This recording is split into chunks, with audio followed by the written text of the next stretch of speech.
नमस्कार। आज हमारे साथ मुन्नी गोदारा जी हैं। भारत जिसे और खासकर हरियाणा जिसमें महिलाओं को एनीमिया का शिकार बताया जाता है, ये बताया जाता है कि महिलाओं में ऑलरेडी खून की कमी होती है। तो आज हमारे साथ मुन्नी गोदारा जी हैं जिन्होंने अपने 67 साल के जीवन में 75 बार ब्लड डोनेट किया है। ये बड़ी हैरानी की बात है और बड़े रोचक किस्से हैं इनके ब्लड डोनेट से जुड़े हुए। और शुरुआत में किस तरह ब्लड छुप कर देते थे, परिवार वाले उसको बताते नहीं थे, इसके पीछे की भी बहुत सारी रोचक कहानियां हम बात करेंगे सीधे मुन्नी गोदारा जी से। 1982 के अंदर हमारे भांजी के बच्चा होने वाला था। हाँ जी। तो हम मेडिकल पीजीआई रोहतक के अंदर गए, वहाँ उनके बच्चा हो गया। होने के बाद में रात को टाइम जैसे मरीज तो बेड पर सोता, हम नीचे सोए थे पास में। तो नर्सों वगैरह उन्होंने कहा जी अपने अपने बच्चों को ध्यान रखना, यहाँ बिल्ली आएगी। हाँ जी। तो हम सो नहीं सके क्योंकि बिल्ली बच्चे उठा के नहीं लेते। जी जी। पीछे लेबर रूम था हमारी साइड में बेड के, वहाँ औरत चिल्ला रही थी। चिल्ला रही थी, उसके 5-7 महीने थे बच्चे वहाँ के पेट में, तो उसके ब्लडिंग बहुत ज़्यादा उसकी। तो डॉक्टर नर्स ने काफ़ी कोशिश करी, नहीं हो, फिर उन्होंने कहा भी खून उनका काफ़ी बह गया और 2 बोतल खून की ज़रूरत है। हाँ जी। जैसे उन्होंने खून का कहा तो उसका हस्बैंड है वो भाग गया, वहाँ मिला नहीं। अच्छा। खून का प्रबंध करो, हाँ जी हाँ जी। वरना लेके चले जाओ, वो मिला नहीं। उसके साथ उसकी सास थी बुढ़ी बेचारी, वो क्या करे। हाँ जी। और रो रही, मैं देखो मेरी बहू को बचाओ बचाओ। अब ये समझ रही वो कर 1 यूनिट दे दो आप, तो वो 1 हम कर लेंगे। जी जी।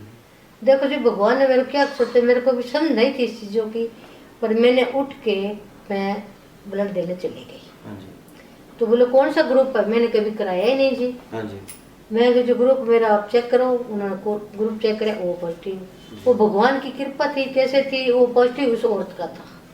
हालांकि वो खून नहीं देते चलाते और दूसरा क्यों, उनको कई चीज तरीकों से साफ करते। हाँ जी। पर वो अगले खुश हो गए भी, ठीक है अपन मैच करेंगे।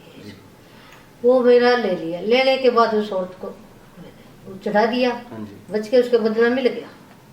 फिर वो औरत कहने लगी जी आप मेरे पाँव में पड़ने लगी बुढ़ी, मैं नहीं जी मैंने नहीं दिया, ऊपर वाला ने दिया। मेरे 12.5 ग्राम से ऊपर था तब मैं देश की, कम हो तुम कहाँ देश। फिर बोलो जी जो दूध दाल पी लो ये कर लो, मैं नहीं जी दान के बदले में कुछ मैं लेती नहीं, मैंने तो दान दिया है। मैंने वो चौकीदार का एक डंडा उठाया, चौकीदार बाहर बैठा रहता है, उठा के कैंटीन में गई, अपने दूध पी के आके मैं सो गई। तो इस तरह से ये आपने, इस तरह से फिर चोरी मैं देखती रही। हमारे परिवार बड़े गुस्से होते थे क्योंकि वहाँ टेप लगी हुई थी, मेरे पता नहीं वो टेप नहीं उतार लेती, मेरे पता नहीं था। अच्छा अच्छा। और उनको वहाँ हॉस्पिटल में पता लग गया, फिर उन्होंने रात को दिया, एक लेडीज ने ऐसे फैली। तो घर वाले गुस्सा किस लिए, क्योंकि भाई कमजोरी आ जाएगी, काम तू कैसे करे, सारा जिसके साथ तू जागती रही, बच्चे के चक्कर आ जाते तेरे, कुछ हो जाता तू क्या। जबकि खून दान तो महादान कहा जाता तो है। पता नहीं इतने नहीं है। अब ये है कि पहले ऐसे होता था जी, खून देते तो अपने बेटे को माँ के सामने कहते थे बेटा नहीं खून नहीं देना, हमारे ऐसे भी यही है। अच्छा। हमारी मामी जी आए तो उनका बेटा खून देना, उसकी बहू बोलना जी आप खून मत देना। जबकि मेरे हस्बैंड ने उनको खून दिया अपनी मामी को, बोले नहीं कमजोरी आ गई। फिर मेरे आपके अंकल जी कहे बोले मामी जी को मैं दूंगा, मेरे को कमजोरी, हम कहते हो आप और उसके और तुम। हाँ एक लंबे समय तक ये इस तरह की धारणा बनी है अभी भी। आप अगर पूछ ले अब गाँव में कुछ है, ये तो बच्चे जो जवाने मानते नहीं है चुपके, ये भी ऐसे ही करते हैं। ये कह के नहीं जाते मम्मी हम खून देने के लिए जाए, ये तो हमारी भावना है। हम पहले बचपन में आंटी जी ने गांव में से शराब का ठेका उठवाया था, वो आंटी की सबसे पहली क्रांति थी। अच्छा आपने गांव से ही वो बचपन की बुढ़ोपल गांव था इनका। बुढ़ोपल गांव से। तो आंटी जी वो वाली कहानी भी बताओ, वो क्या कहानी थी। देखो जी मैं बचपन गांव में पड़े हुए थे, शराब पीते लोग ठेका खुले होता। रात के टाइम और तो काम को हैंडपंप का पानी लेती थी, खेतों में काम आके बेचारी, तो आदमी शराब पी के गलत सलत बोलते थे, खेतों में रात की चोरी करते थे और करते थे। फिर वो साथ जुआ खेलते चोरी, तो ठेका खुल गया। मैं ये तो गलत है, औरतें जाना बंद हो रहा था, कैसे काम करे। फिर मेरे को पता था, मैं गई फतेहाबाद बस में चढ़ के, जाके उनको पुलिस में थाना पूछे, बोले थाना यहाँ है। मैं कि वो सबसे ऊपर बड़ा क्या होता भाई, उससे मिला दो। वो उन्हें मिलाए, बोले ये बच्ची है ये। बोले हाँ जी बेटे क्या बात है। मैं कहा, जी मेरे गांव में ऐसे सही है। बोले कौन पीता है बेटा शराब। मैं शराब तो मेरे भाई भी पीते हैं, हालांकि पीते थे हैं? तो मैं जी ऐसे ऐसे वो पीते हैं घर में आके करते हैं, पर वो लोग पीते हैं ऐसे चोरी करते हैं, ऐसे बात है जीना हराम कर रखे है। अच्छा बेटे पुलिस वाले भेजते हैं कभी, तो मैं कहा जी उनको अटल रखो, वो चौकी अरे ठेका हटाओ। ऐसे ठेके में आ गई। आते ही पिताजी गुस्सा होने लगे, बोले ये सरपंच का ठेका है, आपने कैसे मुन्नी तू क्यों गई बेटे। मैं पिताजी मैं कैसे गई, मेरे को ये पता नहीं, मैं तो जोश जोश में चढ़ गई बस में, पैसे थे मेरे को, मेरे क्या पता। बोले वो अपने को तंग करेगा, मैं ऊपर वाला जाना तंग करेगा, उसके हाथ में कुछ नहीं है, मारना ऊपर वाला भेजता जो मारने के लिए। तो यूं करके वो ठेका उठ गया, फिर गाँव में वाह वाह तो सब ने एक ये कि भाई बहुत अच्छा करे, बहुत अच्छा तो बात अच्छी थी। तो उससे आपको कॉन्फिडेंस आया? मतलब आप एक तरीके से एक जो बंधा बंधा दिमाग होता है कि भाई ये काम नहीं करना, इस तरह की आप में कभी बंदिशें थी नहीं तो आप ठेका उठवाने नहीं जाती, ऐसे खून देने के लिए शुरुआत नहीं करती। अंदर जुगुन होता था, अंदर जुगुन मैं डरती नहीं थी मन से, वो मैं करके हटते जो मन में आ गया भाई ये इसमें अच्छा काम है तो मैं हटती। तो कोई और ऐसा काम भी है जो आप अभी भी आपके मन में है कि ये और काम मुझे अभी करना बाकी है, या जो कभी पहले कभी सोचा हो कि ये मैं कर सकती थी किसी कारणों से नहीं कर पाए? मैंने ऐसे करना चाहती हूँ, आज के दिन मेरे के यही मन में है। वैसे तो मैंने बॉडी दान कर रखी है, हाँ जी, अच्छा पूरे वो शरीर की, आंख भी दान कर रखी है मैंने, जो मरते वक्त आंख निकालते, पर मेरी एक सिर्फ यही भावना है कि अब जैसे मर जाऊँ उसमें मेरा शरीर का एक एक अंग, जैसे आंख है, किडनी है, एक किडनी बेटे को दे रखी है मैंने, अभी ऑपरेशन कराया मैंने, ये दूसरी है, और अंग है मेरे जितने भी, किसी इंसान के जिसको जरूरत हो और बिल्कुल गरीब हो है, जिसको वो कर नहीं सकता, जो काम के लायक बन जाए, सब उसको मेरा कतरा कतरा देना, उससे मैं सहमत हूँ। मेरी आत्मा को शांति तभी मिले, और मेरे को कोई रोना पीटना अच्छा नहीं लगता, कोई कुछ वो नहीं लगेगा, वो दे दे तो मेरे को शांति। तो लंबे समय तक तो आप चुपचाप छुप के खून देते रहे, फिर घर वालों को कैसे पता चला अचानक से? 9 बार देने बाद में जैसे 26 जनवरी आई, तो 26 जनवरी को वो सम्मानित करते हैं पुलिस लाइन में, तो बुलाया, तो हमारे लोगों को उनको पता चल गया कि इन्होंने ये दिया है, उस फील्ड से ऐसे दिए वो सम्मान। फिर हमारे डीएसपी थे रिटायर, वो बोले मुन्नी बेटे आपने पहले नहीं बताया। मैं बताऊं कि हमारे बाबू जी सारे किससे होते हैं, जब देने जाती थी घर का सारा काम करती थी, गाय का भैंस का कपड़े हाथों से धोना, गोबर का वही सारा करके, फिर ऊपर पूरी बाजू कमीज करके जाती, वो टेप लगे तो पता नहीं, फिर भी आते काम। हाँ इतना घर से हमेशा अपना बोतल में छुपा के दूध ले जाती, सेब साब ले जाती, वहाँ की कभी मैंने नहीं खाई, जैसे मेडिकल में वो देते हैं पानी तक नहीं पिया। तो सारा ऑलमोस्ट ज्यादातर आपने रोहतक पीजीआई में ही डोनेट किया कि अलग-अलग कैंप भी लगाए हैं? कैंप लगाए हैं। अजय की शादी में भी कैंप लगाया था क्या? आए उसके शादी से नहीं, वो हमारे जन्मदिन पर, हमारी शादी करते हैं, और अजय के बाद मिसिज के जन्मदिन पर, कैंप उसकी बेटी के जन्मदिन पर। अच्छा इस तरीके से आपने ऐसे तरीके से हमने इसी तरीके कैंप ऑर्गेनाइज करना शुरू कर दिया भाई, सालगिरह है, जन्मदिन है, ऐसे इस तरह। रोड डाइट ही हम ही अपने आप देंगे, नहीं कि रेड क्रॉस वाले, वो अपनी रेड क्रॉस वाले तो सिर्फ अपना आते हैं ले जाते हैं, बाकी सारी व्यवस्था आप लोग करते हैं। खाना भी कई बार तो हेलमेट भी दिए हैं लोगों को, इनको पता है ये बार तो यही भी कही। तो इस तरीके से आपने फिर उसको मतलब कभी कमजोरी सी फील नहीं हुई कि भाई कुछ लोगों को ऐसा लगता है कि इतनी बार कैसे कोई एक साल में? पहले तो आंटी जी, पहले तो ये बताओ आंटी जी कि जो डाइट है आजकल की महिलाओं को, लड़कियों को डाइट का पता नहीं है। आंटी जी का एसपी हमेशा 12 ग्राम से ऊपर रहा है, तो औरतों में तो खासकर कम होता है ना, 8, तो वो आपने कैसे बचपन से मेंटेन किया? वो डाइट ऐसे है कि बेटे जैसे शुरू से पढ़ते थे हमने, जैसे ये क्या कहते हैं इमली होती है चटपटी, ये चिप्स नहीं होते थे पहले, एक मीठी गोली होगी चूसने खट्टी मिट्टी, और अटपटा हमने कभी नहीं खाई।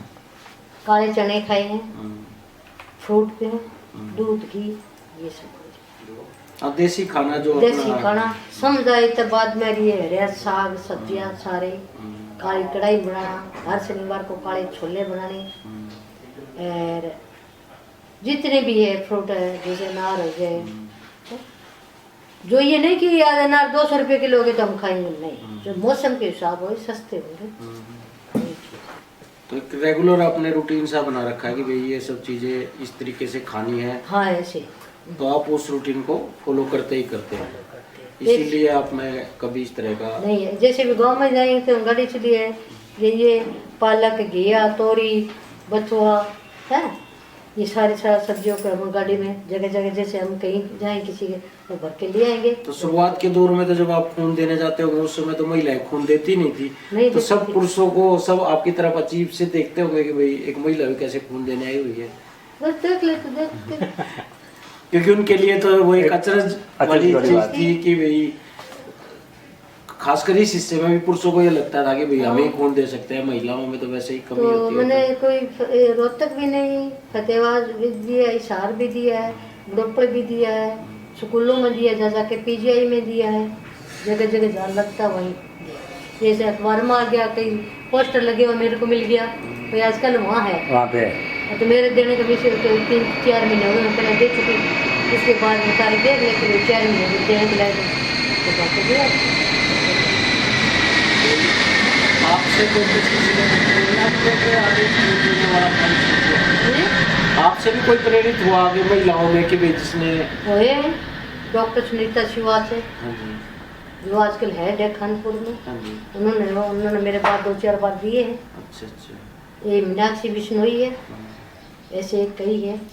तो एक ग्रुप भी बन गया है आपको? ग्रुप वगैरह तो नहीं बनाए चक्कर में मैं किसी का आगे हाथ नहीं फैलाएगी, तुम दे देना उनको अपना मर्जी से दे, मैं ये हाथ नहीं फैलाऊंगी। एक बार जी, हमारी फैमिली इकट्ठी थी, अच्छा, जिसमें कितने बच्चे थे तुम? 12 थे नहीं? 12 मुरी भी अलग हो गया हाथ मारे यूं करके, 13-14 बच्चे थे, हैं इकट्ठे थे सारे परिवार, खाना पीना पशुओं करना, बैठ के उनको उठा देती, ये नला धुला के करके इनको पास बिठा लेती, मैं अपनी चक्की पे करे करती काम, कभी कपड़ा धोने का काम पास बैठे बैठे सारे करे करते थे, कभी प्रेस करनी, ऐसे कर तो आप मॉनिटरिंग में बैठा लेते थे सब? बैठ जाते बच्चे, डरते थे, मरती बहुत थी इनको, असली में इंदिरा थे फिर? मारती थी, पर हमारा रिवाज अलग था, मैं मारती, फिर बाबूजी को, जेठ जी को हम बाबूजी बोलते थे, बाबूजी मारते थे, बाबूजी मारते, मेरे हस्बैंड है फार्मेसी थे तो उनको डर सब वो भी साथ लग जाते, छुटाते नहीं थे, छुटाने की बात मार तो किसी की हिम्मत को नहीं जो पक्ष ले ले। अब की बार 75 पार के साथ डबल मार भी थी। हाँ, तो इसलिए कोई ये नहीं करता था कि तुम ये करो, पूरा हमला किया जाता था। हाँ, लड़ा नहीं देना। कसर नहीं रहनी चाहिए, तसल्ली बख्शकारी होता था। मास्टर क्या कहते हैं इसको और मारो, हम कुछ नहीं होते। उस समय तो फिर कल्चर भी यही था कि स्कूल में भी माँ बाप यही क्या नहीं, कहते बच्चे हमारे शरीफ, पढ़ो या ना पढ़ो पिटता रही हो। हमारे बच्चे बड़े शरीफ थे, ऐसी बात नहीं, जो बच्चे हमारे शरीफ अगली हमारी पीढ़ी का है ना, हमारे पोती पोता है जो भी, वो से लाखों को, और ऐसे ही हमारी बहू आई है शरीफ, क्या कह सकते, हमारे तो ठीक है, लड़ाई तो हम ही करते हैं, वो हमारी कदम नहीं, मजाक नहीं करती बिल्कुल, पहले नहीं करती, पहले कभी कौन सी वो शरारत हम ही करते हैं। इंदिरा से कौन लड़ेगा? सब न डर लगे। तो ये कहानी है बेटे हमारी। तो उन दिनों शुरू में क्या था कि भारत में दुर्गा ही क्रोध की प्रतीक मानी जाती थी। उसके बाद इंदिरा ने उस ओरा को तोड़ा था कि साक्षात, क्योंकि इंदिरा को रौद्र रूप में लोगों ने देखा, तब जो भी कोई महिला इस तरह के कदम उठाती थी तो उसको गांव में इंदिरा या शहरों में इंदिरा ही कहना शुरू कर दिया जाता। तो आज मेरे ख्याल से उस तरह का कोई आदमी पुरुषों में तो है नहीं जिस तरह का रौद्र रूप में कोई इस तरह की बात करे, पर आज हम साक्षात इंदिरा जी से हमारा सौभाग्य है कि पर ये बात 75 पार ये वाली पार्टी नहीं इंदिरा कहते, ये भड़केंगे कि इस बुढ़ी को निकालो, कौन दे रहे हैं, ये पहले बता दूं भाई है क्यों बेटा कि नाम कटने लग रही इंदिरा का जिगे जिगा कर, तो ये हमारे लिए सभी चीजें अलग चीज है, पर नहीं बता रहे हमारे लिए सभी तरीके नहीं से सारी एक जैसी हमारे लिए आज के दिन। इंदिरा का एक इतना बड़ा योगदान भी रहा है। पानीपत में जब सिनेमा हॉलों में हर शुक्रवार को महिलाओं के शो चलते थे।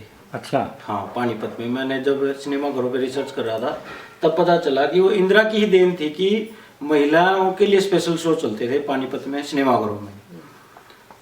तो किसी महिला का उस पद पर पहुंचना और एक, क्योंकि महिला को लोग ये मान के चलते हैं कि डमी कैंडिडेट या उस तरह से होगी, पर उसने अपने और जिस हालात में वो बनी थी उस हालात में उसने अपने आप को मजबूती से पेश किया था और देश की बहुत सारी महिलाओं के लिए प्रेरणा स्रोत बनी थी।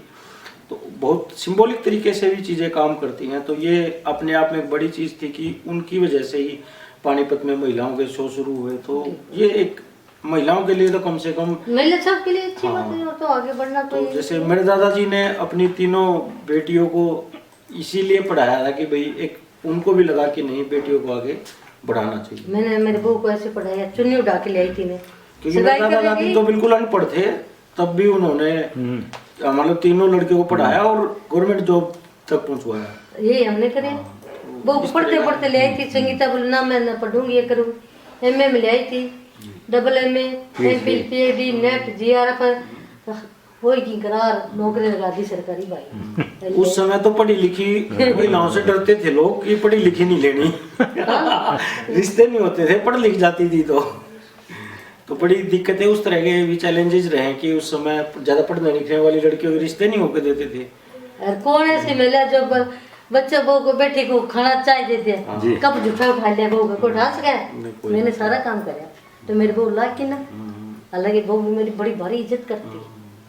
कर रहे हो क्या कर रहे हो अब भी कर रहे हो क्या काम काम तो राजा कर्म है, ये तो हमारे कर्म है। खैर बता रही हूँ बड़ी उसको कुछ शर्म आती, जैसे ये पढ़ती है, ये जैसे हमारे बच्चे ये काम करे तो कप उठा के ले जाते हैं, वो पढ़ रही है, शर्म आती। खाना बेटे तू बेटी पढ़ लो, हालांकि वो भी बहुत पढ़ती,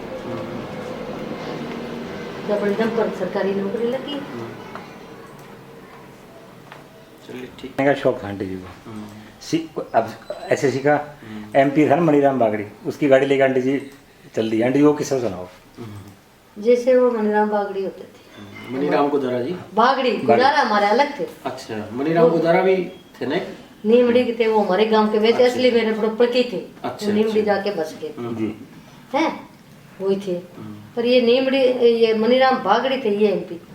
वो गाड़ी लेके वो हमारे घर आते थे, वो मिस्सी रोटी, काचर की चटनी, लस्सी वगैरह भी।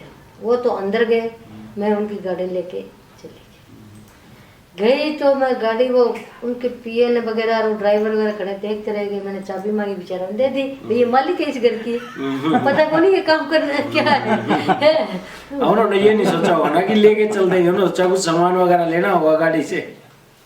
तो बेटे ऐसे है कि मैं गाड़ी तो ले गई, पर वो मेरे को बैक करनी नहीं आती।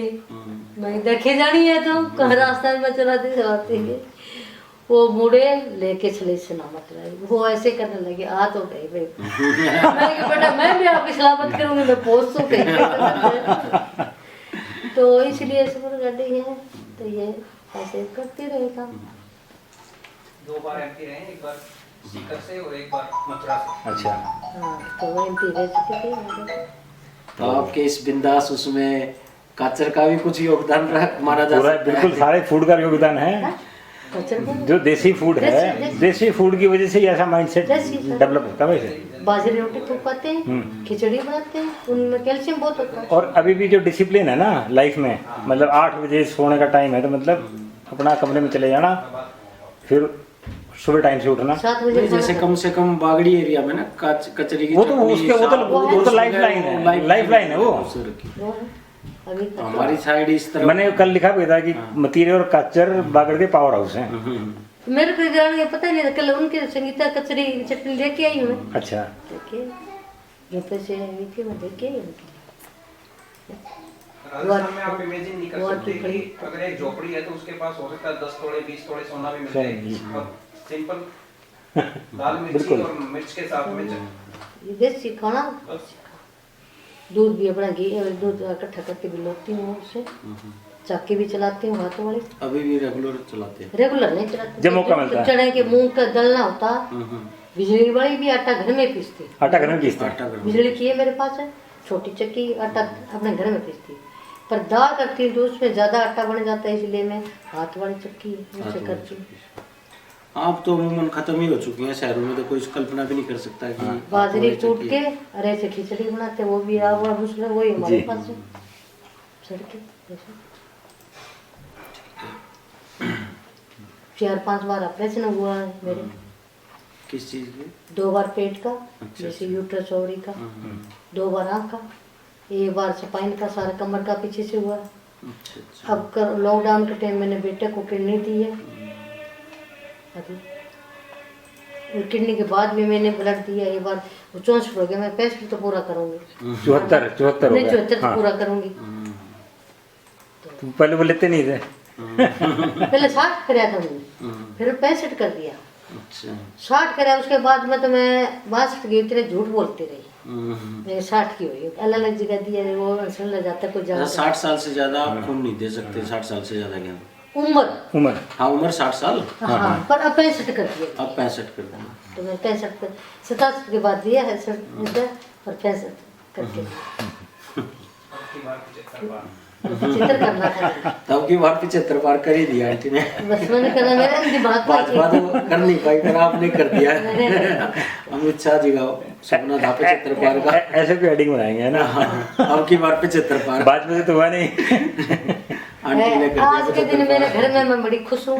हाँ जी। जैसे ये भी मेरे बच्चे, मेरे जेठ जी के बच्चे हैं, मैं बड़ी खुश, अच्छे ये काम करे अपने, पढ़ाई में और में सब चीज़ें ऊपर थे। मेरे परिवार में मैं बड़ी खुश हूँ। तो फिर वो एमपी की गाड़ी एक बार ही चलाई, फिर दोबारा भी चलाने का मौका मिला? दोबारा कौन दिया बाद में दोबारा कौन मन गाड़ी दिया। नहीं हमारे पास मनीराम बागड़ी, नहीं गेट वाइट तो सिलाई कर दिया पा, तो सारी की सिलाई कर पेट थी हमारे पास। मनीराम बागड़ी फिर गाड़ी लेके दूर खड़ी करके आते थे घर ना पे। ना ऐसे नहीं, वो इंदिरा कहते थे मेरे को। हाँ ये भी अच्छा, वैसे इंदिरा क्या करते थे? इंदिरा क्यों कहते थे? इंदिरा, मैं इंदिरा जैसे ही काम करती थी, अच्छा काम मैंने ऐसे ही करे थे। एक बार तो मेडिकल के अंदर चली गई, तो उन्होंने जो पुलिस वाले होते नहीं खड़े रहते मेडिकल आगे, 11 बजे से पहले पहले अंदर कोई नहीं जाएगा मरीज से मिलने के लिए, जो डॉक्टर राउंड पर होते थे। मेरे को खाना लेके अंदर जाना और उनको चाय पिलानी, गोली देनी, वो अंदर है, मेरी बात वो सुन नहीं रहा, वो अपने चौधर में था, मैं मेरी चौधर में थी। अरे मैं जानते भाई, मैं इनके डॉक्टर शुरुआत कर इनके अपने बताए होता सुनो बेटा, उसने मेरी युवक को मारी ने हटाने के लिए आगे जाने, मैंने उसके मार दिया थप्पड़। थप्पड़ मार दिया ना, थप्पड़ मार के मैं बाहर आ गई, चींची ची करता रहा, बोलता रहा। उसको यूँ पता कि दूसरे गेट से आएगी ये औरत, वो दूसरा गेट के आगे खड़े रह गया। भगवान ने उसको, मनीराम बागड़ी था उसकी मिसी थी, वो आगे खड़े थे, बोले हाँ इंदिरा बाहर से। मैं कहा ये मेरे को जाने नहीं देता, ये इधर फिर आ गया, बोले इसने देखो कि मेरे मारी, ये लाल कर दिया, मैं एक और मारूंगी बोल। जब बागड़ी ने बताया ऐसे ऐसे मौसा जी इन्होंने मेरे को जाना, क्यों भाई इसको क्यों रोका? बोले इसने ये आपका नाम तो लिया ही नहीं सर, नाम लेना जरूरी है तो देखिए अगर कौन है क्या है। बोले आप शिकायत कर दो अंदर यहाँ पर। मैं शिकायत तब करूँ सारा, गेट के अंदर ही घुसन नहीं दे, गेट के बाद तो कोई शिकायत करेगा, अंदर है ऑफिसर में। ठीक बात। बोले आप यहाँ अंदर करते करो, मैं अंदर तो आगे झगड़ा नहीं करती हूँ, पर मन में अब तो अब तो आपका हेयर स्टाइल भी थोड़ा थोड़ा इंदिरा जैसा सही लग रहा है। हाँ, अब लग रहा है। तब फिर जवानी में भी इसी तरह बाल रखते थे? एक्सीडेंट हो गया था। अच्छा अच्छा। वो ऑपरेशन करा, फिर मैं जुआ पड़ जाएगी, वहाँ कहीं शुरू से ही हेयर स्टाइल भी इंदिरा जैसा ही हो। मैं जू पड़ जाए कौन निकाला कि लेटे रहना था सीधा, तो पूरा स्पाइन होता है ना, तो लेटे रहना पड़ा। तो मैं तो पहले कटिंग करा ले, आनंद ले ले, क्यों जुआ के खास करे। बहुत बढ़िया।